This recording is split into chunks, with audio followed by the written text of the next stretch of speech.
Hai guys, hari ini gue lagi mau jalan ke Pankobyo lagi. Hari ini kan Chongchu Jie, ya jadi mau ikutan sembahyangnya. Chongchu Jie adalah festival pertengahan musim gugur. Festival ini jatuh setiap tahunnya pada tanggal 15 bulan 8 menurut penanggalan Tiongkok. Hari ini adalah salah satu perayaan penting bagi orang Tionghoa dalam satu tahun yang berjalan. Pada masa ini, rakyat di Tiongkok bersyukur akan awal masa panen sebelum memasuki musim dingin. Sehingga pada perayaan ini, biasanya juga ada perhiasan dan permainan lampion karena bertepatan dengan musim panen. Pada tanggal 15 penanggalan Tiongkok, posisi bumi berada paling dekat dengan bulan.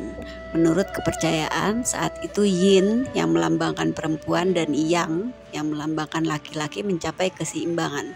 Nah, Yin dan Yang yang harmonis dipercaya akan membawa keberuntungan, keamanan, dan kelancaran. Tanggal 15 itu kan bulan purnama ya. Nah, bagi orang Tionghoa, bentuk bulan purnama yang bulat dan utuh ini melambangkan kebersamaan dan persatuan keluarga. Karenanya di hari ini keluarga besar biasanya akan berkumpul menikmati makan malam bersama dan menikmati kue bulan. Hari ini keluarga-keluarga di China biasanya juga menyajikan kepiting sebagai salah satu sajian khas. Sajian ini sudah ada sejak zaman dinasti Qin. Kepiting berbunyi she, sama bunyinya dengan she yang artinya terima kasih, she she. Jadi kepiting melambangkan keinginan menyatakan terima kasih. Festival pertengahan musim gugur memiliki sejarah yang sangat panjang, yaitu kurang lebih 3000 tahun yang lalu. Awalnya dimulai dari masa dinasti Zhou, ya tahun 1045 sampai 221 sebelum Masehi. Di musim gugur, setiap kali memasuki masa panen, kaisar memiliki kebiasaan untuk menyembah bulan. Kaisar percaya bahwa apa yang dilakukannya itu dapat memberikan panen yang lebih berlimpah lagi di tahun berikutnya.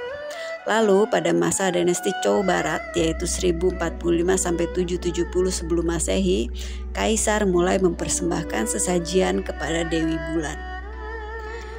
Istilah pertengahan musim gugur sendiri baru muncul dalam buku Ritus Zhou, Zhou Li.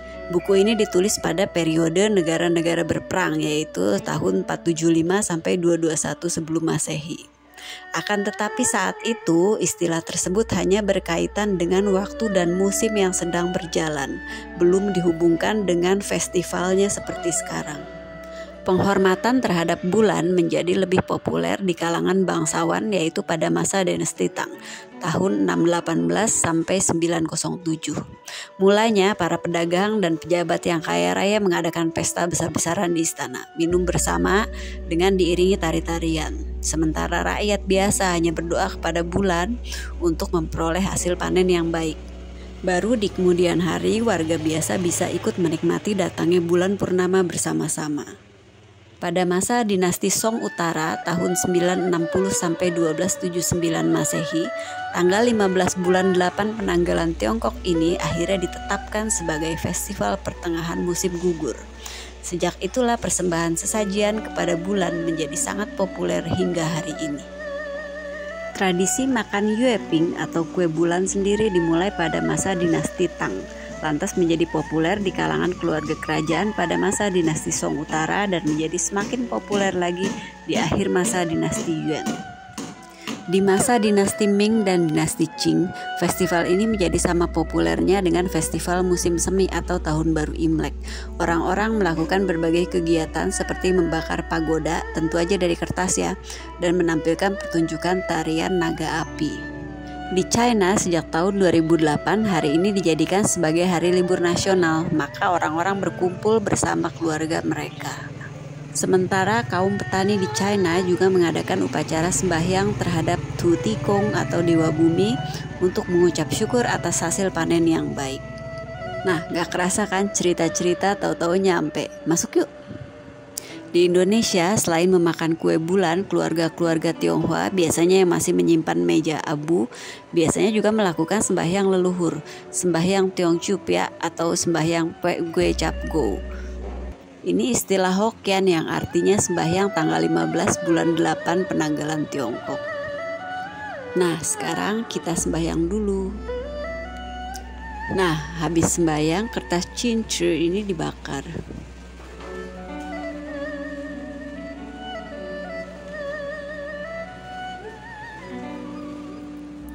Nah, di sini untuk bersembahyang kepada Tikong itu istilah Hokkien untuk menyebut Tuhan yang Maha Esa. Bahasa Mandarinnya Tian Kong. Kata Tian artinya langit, bisa juga diartikan sebagai Tuhan. Tapi pada mulanya, Tian adalah tempat tinggal Tuhan yang Maha Esa yang oleh masyarakat Tionghoa disebut sebagai Sang Ti. Sang di atas, Ti kaisar, jadi artinya kaisar di atas. Tetapi sejak masa dinasti Song, batasan antara kedua kata itu menjadi bias hingga hari ini. Oke, sekian dulu video gue. Kalau suka jangan lupa jempol goyangnya ya. Xie xie.